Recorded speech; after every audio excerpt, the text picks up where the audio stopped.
Hello guys, welcome back again to my YouTube channel. It's a mask girl here.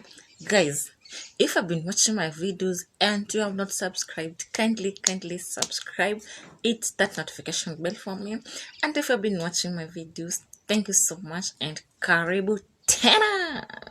So guys, today I have an amazing video, and so you can see by the topic today I want to discuss something I've never ever discussed with anyone, or I've never talked about it.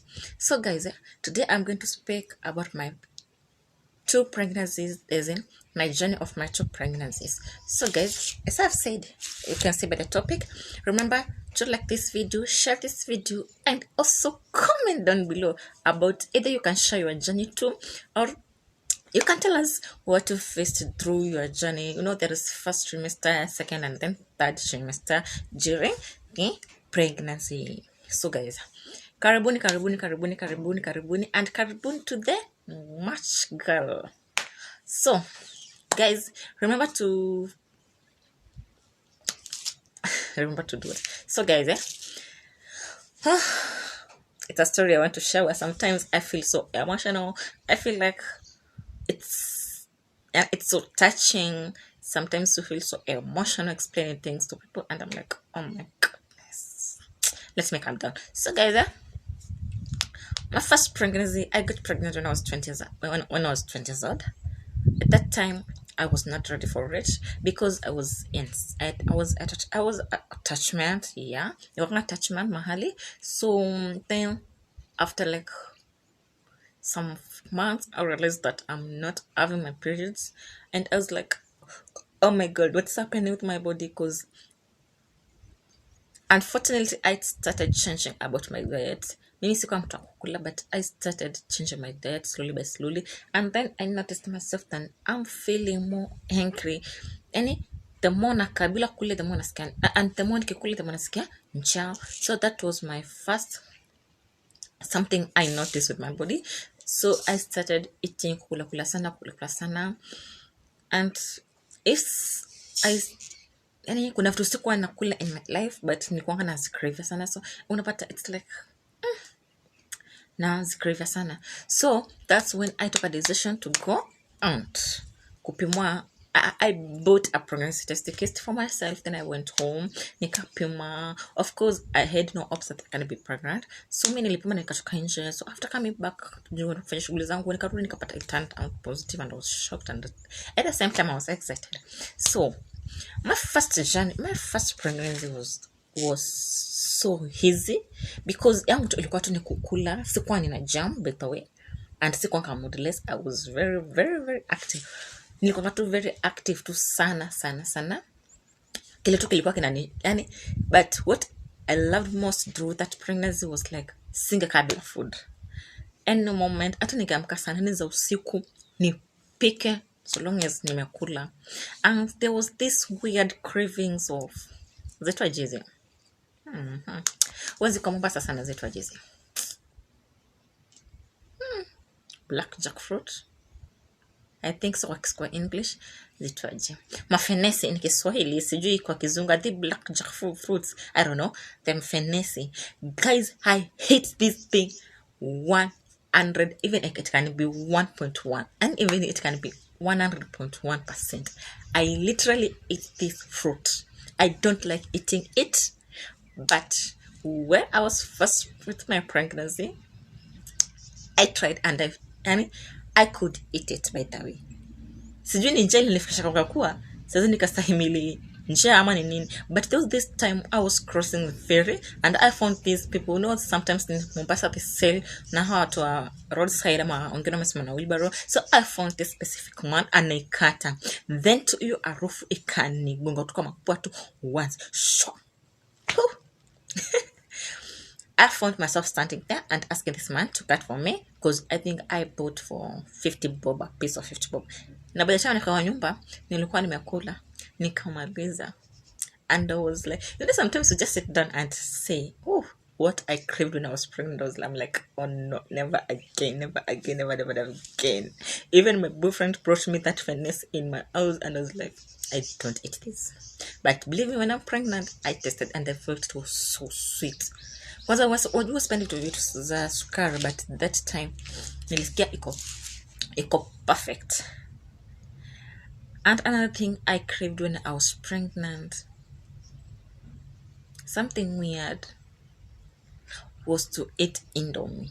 But I don't like Indomies, because no, there are types of Indomie, but there is specific Indomie. I feel like it is tasting awkward. I don't know what type of it.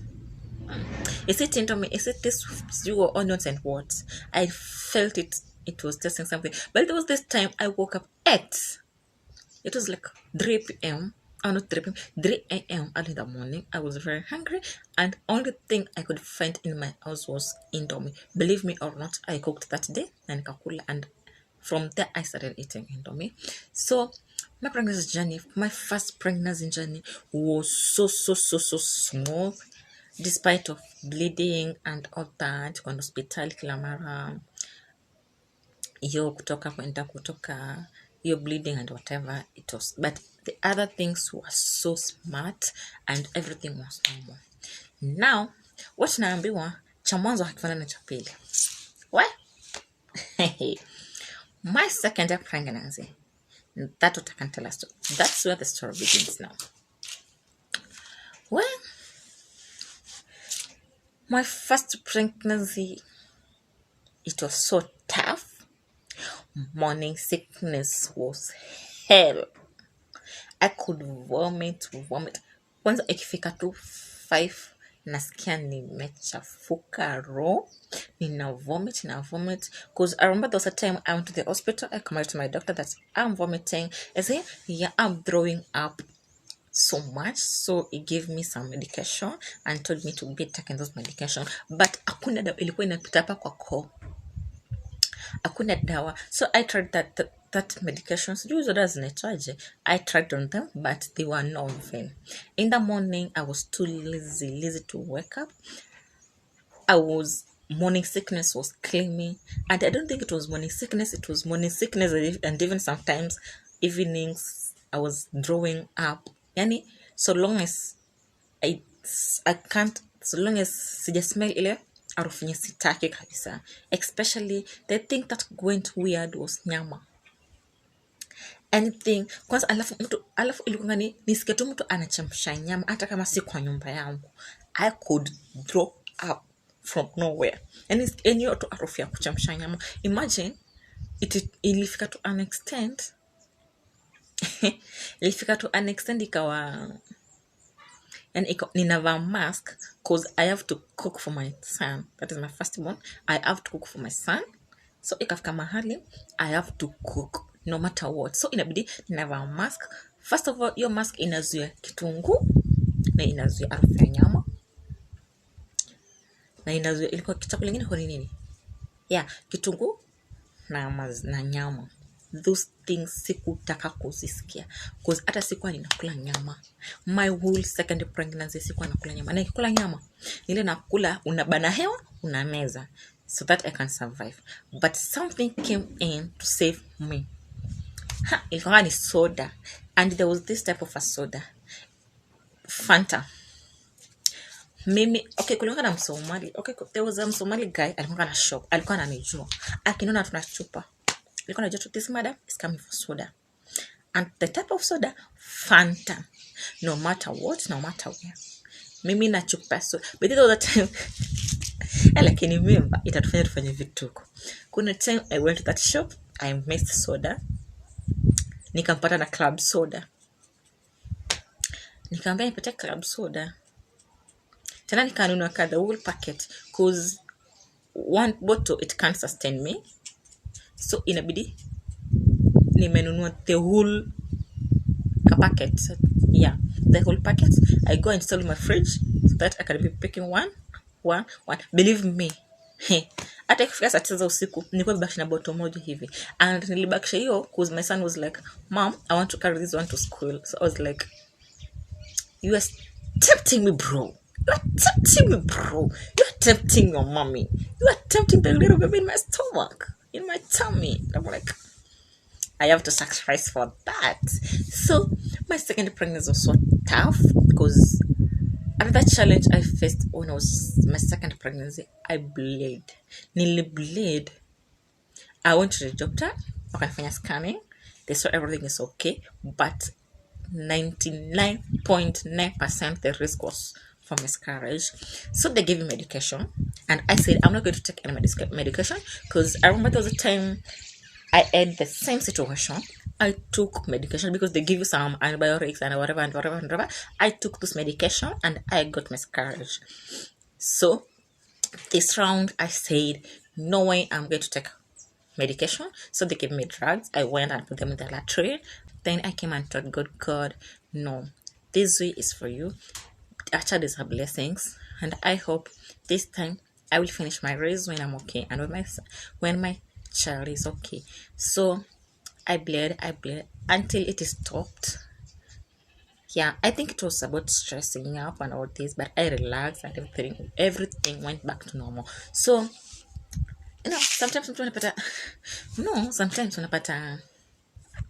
kuna mtu unapata uko na ball and that person is not understanding you, haelewi ni nini what you are going through, but kubeba mimba, some people can say that si kazi, but to us women ni kazi, because there are a lot of things unasikia your body changes automatically.